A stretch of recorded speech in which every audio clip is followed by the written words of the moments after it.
everyone, welcome back to the channel. I'm going to do a 2-for-1 painting guide today. Cribbing Beast were really kind and sent me some front rank miniatures for painting on the channel. We're looking at Dutch Belgians from the 100 Days or Waterloo campaign. That's some of the heavy cavalry, the Carabiniers. We have Belgian Carabinier, who's wearing a helmet, and a Dutch Carabinier who's wearing a bicorn. So plenty of similarities between these uniforms, but a couple of differences. So I'll take you through the painting process and show you where the differences lie. First paint I have is Imperial Navy, the blue from the Army Painter. And we're going to paint the saddle cloth, leaving the border in white. I use Colour Forge and matte white as my primer. This is the valise with equipment in there, so I'll paint that with the Imperial Navy.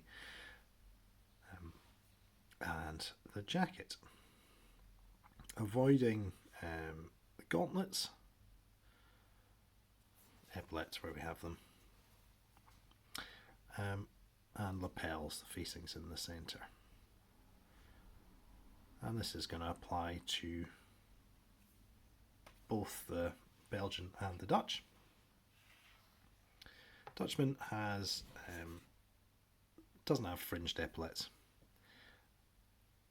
so just a bit of blue in the centre there. With Army Painter Matte Black, I'm going to paint his boots, also stirrups. The Dutch Carabinier is going to be the same in terms of boot colour. Other areas to pick out in black include the straps over the sheepskin. The one main difference between the figures is the headwear. So a black helmet with a black plume, maybe some brass fittings in there that we'll paint later. Black comb, I should say. The plume, which is vertical there, that's white. Looking at the Dutch Carabinier, his bicorn is going to be black. Again, avoid the plume at the top. Next colour in use is uniform grey, as well as the trousers. I'm going to paint the overcoat. On this Belgian model, it is running across the shoulder,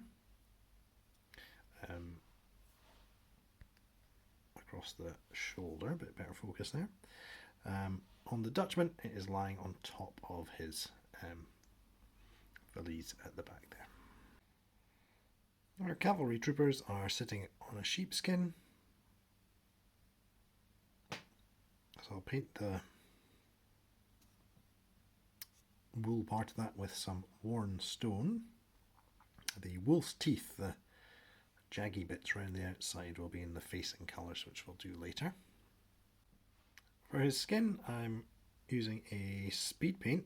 This is Peachy Flesh.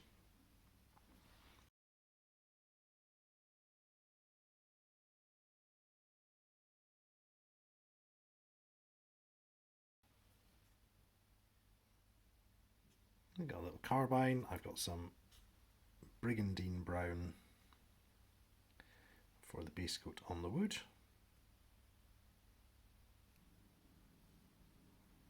Could also use this for moustache and hair.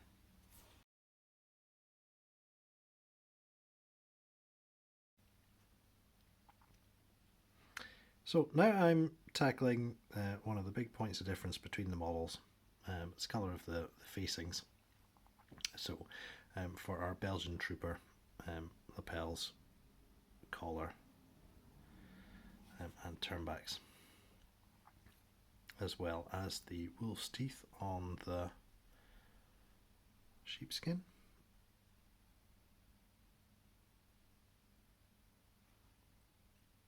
and the epaulets. I'm using our painter Resplendent Red. I'll get our Dutch character over in a second, show you the facing colours there. Now, depending on which regiment of Dutch Carabiniers you choose, you've got different facing options. I've gone for the 3rd Carabiniers, and I'm using Fiendish yellow to do the facings.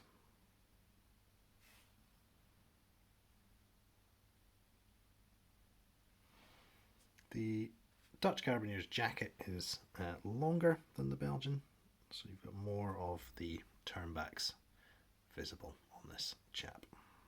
I've got plate mail metal to do a few silvery looking parts, starting with the scabbard. Also have the stirrup and the spurs on the boots. Buttons on the jacket. Probably advise a smaller brush for this. The more obvious things like the sword, metalwork on the carbine. But on the Belgian trooper, one thing that's going to be silver that won't be on the Dutchman is the helmet. There's quite a lot of brass work on there, basically all the raised detail and the part supporting the comb. That won't be brass, but the main body of the helmet is metallic silver colour. I've got some greedy gold.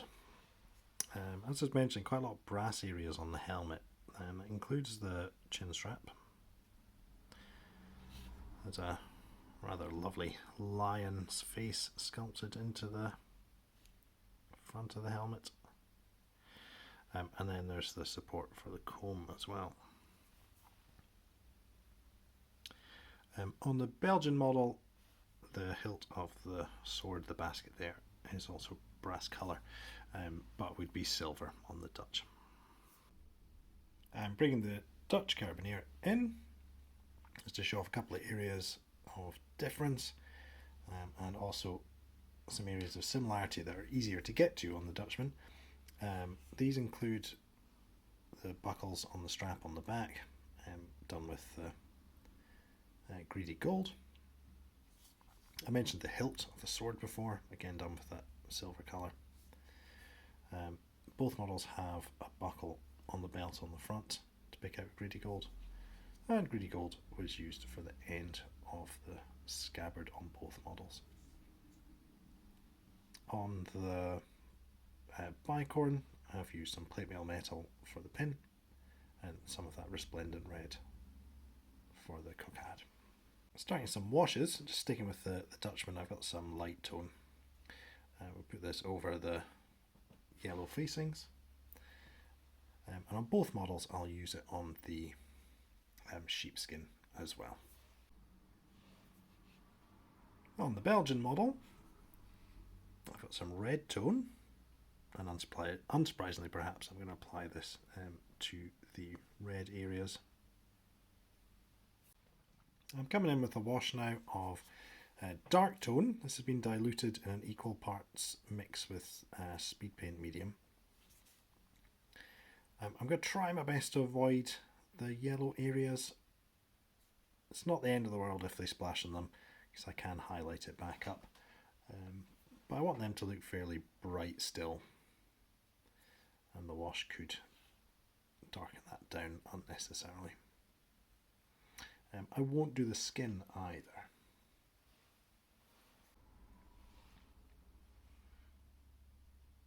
One of the first colours that I'm using for tidying up the figure is some matte white.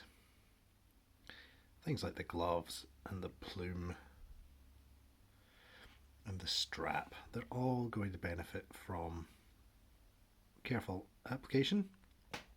Trying to leave some of the darkened colour in the recesses or in the centre of the strap, just to make it look like some shading is going on there.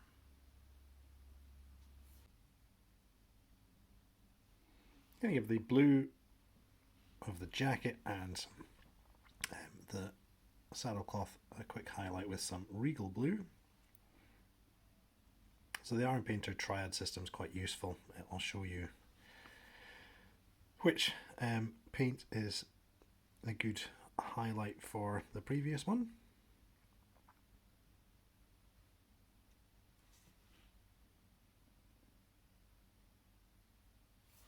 So for the black highlight, I'm using deep grey.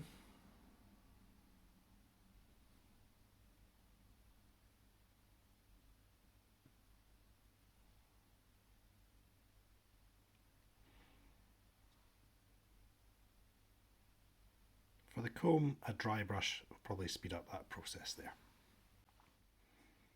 For the rolled greatcoat and the trousers, I'm using some ash grey to do a couple of little highlights.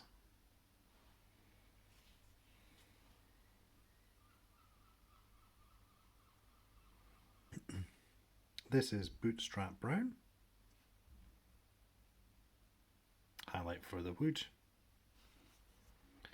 And a bit for his moustache.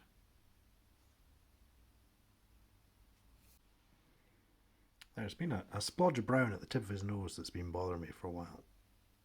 So I'm using some ruby skin to paint the tip of the nose. And it adds a tiny highlight on the cheeks as well. And to highlight the red with some angelic red. Things like the tips of the shark's teeth, the epaulets, edge of the lapels,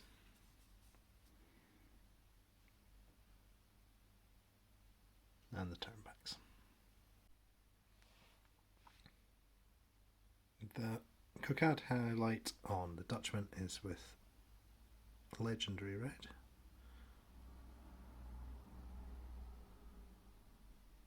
And the yellow highlight is with demonic yellow.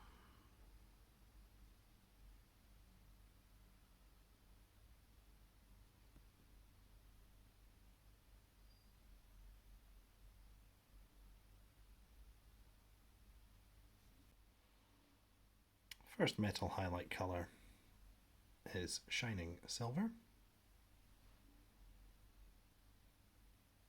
Let's apply that to the sword and the Belgian helmet.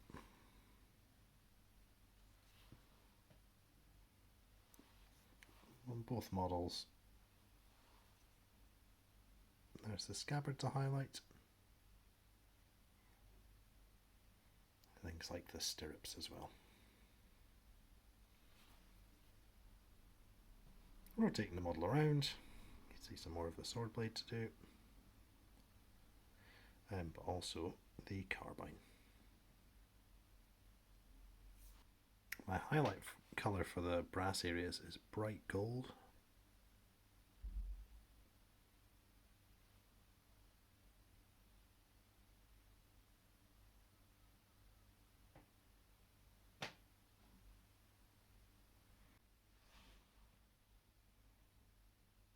I would like to paint the horses as bays, so that's brown with black legs,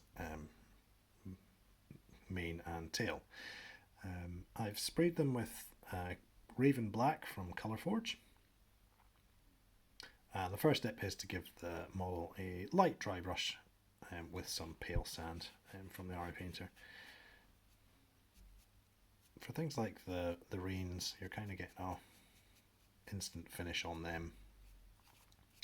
The tail could do with a bit of a highlight rather than just being in a sort of a plain black colour. And the dry brush also on the flanks and things just means when you put your paint on, it's going to be a bit lighter on these areas, just adds some natural highlighting as you go. I'm using Tree Ancient for the horseflesh colour. Stop about halfway down the legs, that's where the brown would turn into black on a bay horse. Avoid the tail and the mane and try best to paint around the straps. I know the rider on this one's going to sort of sit in this area there, so I'm not too fussed about painting that part. Got a little bit of plate mail metal to pick out some of the metal work on the reins.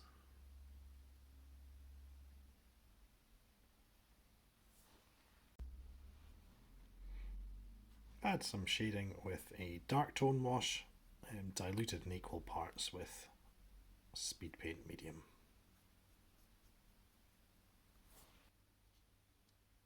I'm going to highlight the horseflesh with some Dryad Brown. I've thinned this with water. It's probably going to need to be built up in a couple of coats, and I'm concentrating really on areas which would be catching the light. So just small but quite deliberate highlights.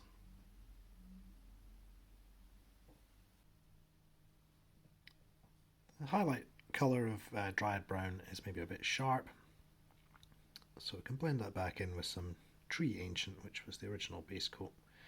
It's going to be covering a slightly larger area than the Dryad Brown was,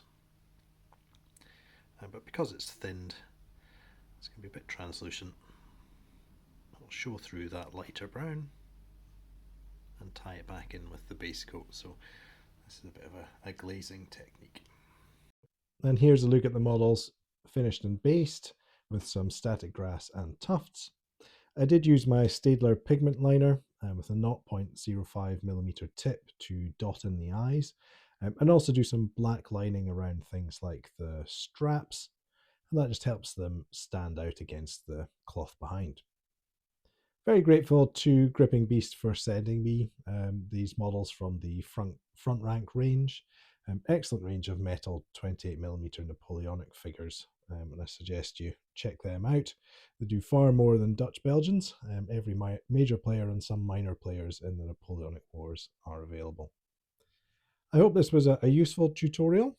If you've got any comments about the painting process, please leave them below. And I'll be back soon with some more painting guides. Thanks for watching. Bye for now.